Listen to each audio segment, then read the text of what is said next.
अरे क्यों रे, काम में ध्यान नहीं है जो सब्जी में नीरा नमक भर दिया। मुफ्त में रोटी तोड़ने की आदत पड़ी हुई है, ये सब यहाँ नहीं चलेगा। गलती हो गई माँ जी, माफ कर दीजिए। माफी चाहिए? चलो ठीक है, ये नमक भरी सारी सब्जी खत्म कर, कुछ भी फेंकना नहीं चाहिए, मिल जाएगी माफी। सुनैना की शादी कुछ महीनों पहले ही वासु से हुई है, जिसके बाद से उसकी जिंदगी इस नर्क में जल ही रही है। और अब यही सुनैना की आम जिंदगी है, जिसमें उसकी सास हर छोटी बात पर और कभी कभी तो बिना किसी बात के बस उसे परेशान कर खरी खोटी सुनाती ही रहती है। सुनैना, कल मुही कहाँ मरी हुई है, इधर तो आ। सास की आवाज सुन सुनैना भागती हुई उसके पास आती है। क्या हुआ माँ जी? अरे तुझे पता है मेरे पैरों में दर्द रहता है, तो मुझसे बदला लेने के लिए टीवी का रिमोट इतनी दूर रख दिया। अरे मुझे ज्यादा खड़ा कर पैर तुड़वाना चाहती है क्या? आज पूरा दिन तू एक पैर पर काम करेगी, अगर कहीं दूसरा पैर जमीन पर रखा तो मुझसे बुरा कोई नहीं होगा। सास और सुनैना की ये कहानी उसकी ननद सिम्मी बहुत करीब से देख रही होती है, जिस वजह से उसके मन में ससुराल और सास के लिए डर बनने लगता है। इसी तरह दिन बीतते हैं। एक शाम वासु और सुनैना साथ बैठे होते हैं। क्या बात है, तुम दिन पर दिन कमजोर कैसे होती जा रही हो?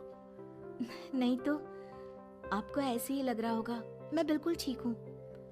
हो सकता है, पर चलो ध्यान रखना, मुझे कुछ काम है।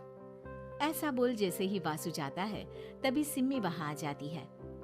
भाभी, आप भाई को माँ के बारे में बता क्यों नहीं देती? वो आपके साथ बहुत गलत करती है। क्या सारे ससुराल वाले ऐसे ही होते हैं?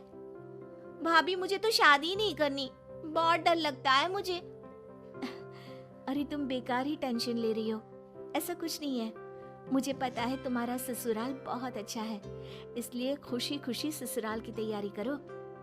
सिम्मी तो वहां से चली जाती है, लेकिन सुनैना उसकी बातों से सोच में पड़ जाती है। कुछ दिनों बाद सुनैना के मम्मी पापा और भाई उनके घर आते हैं, जिन्हें देख सास हैरान रह जाती है। आप लोग सुनैना से मिलने आए हैं? अरे बहू, देख तो तेरे मम्मी पापा आए हैं। जी नहीं, आज हम यहाँ लड़की नहीं लड़के वाले बनकर आए हैं। हाँ माँ, मैंने ही सिम्मी और शरद के रिश्ते की बात मम्मी पापा से की थी। शरद हमारी सिम्मी के लिए परफेक्ट है। बेटे की बात मानते हुए उसकी माँ रिश्ते के लिए मान जाती है, पर अब सिम्मी के मन में ससुराल का डर और ज्यादा बढ़ जाता है।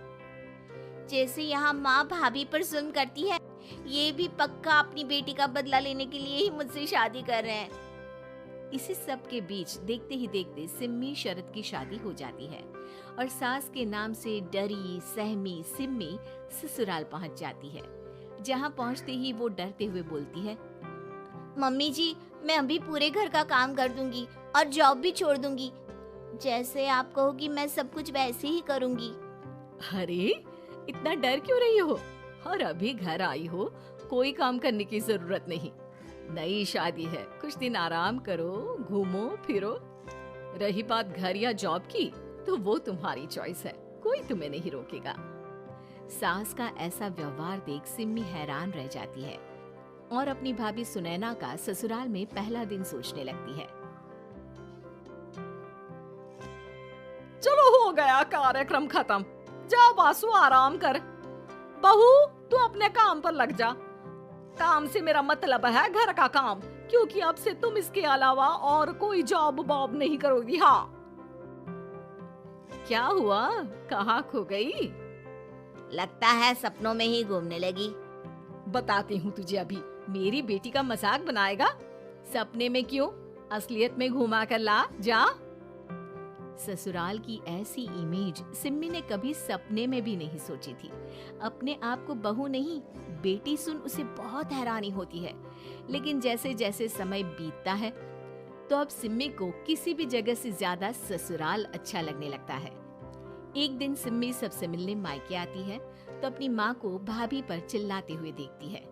अरे करमजली, अगर मुझे इतना ही पैसा खर्च करना होता तो तेरी जगह घर में नौकरानी ना रख लेती। तुझे लेकर आई जिससे नौकरानी का पैसा बचे। पर तू तो उससे भी ज्यादा खर्चा करा रही है। बस माँ, तुम्हें कोई कुछ बोलता नहीं तो हर हद पार करोगी क्या? अगर यही सब मेरी सास करे तो? अरे तो उनकी बेटी को जिंदा गाड़ दूंगी। तुम्हारे और उनके अंदर यही तो फर्क है माँ। तुम उनकी बेटी के साथ क्या क्या करती हो। सब कुछ पता होने पर भी वो तुम्हारी बेटी को पलकों पर बिठा कर रखते हैं। एक आप है, उनकी बेटी को अपनी बेटी जैसा तो क्या बहू तक नहीं समझती। माँ, आपको सुनकर मिर्ची जरूर लगेगी, लेकिन मेरी सास मेरी माँ से अच्छी माँ और सास दोनों हैं। इस पर सिम्मी अपनी माँ को अपने ससुराल और उसके प्यार के बारे में सब कुछ बताती है, जिसे सुन सुनैना की सास को अपनी हर गलती का एहसास होता है। अगर वो चाहते तो आराम से अपनी बेटी का बदला मेरी बेटी से ले सकते थे, पर उन्होंने ऐसा नहीं किया और तुझे हमसे भी ज्यादा प्यार दिया। तुम दोनों ही मुझे माफ कर दो। इसके बाद तो जैसे सुनैना की सास का रूप पूरी तरह बदल जाता है। Mission successful. रिवेंज लेना है क्या?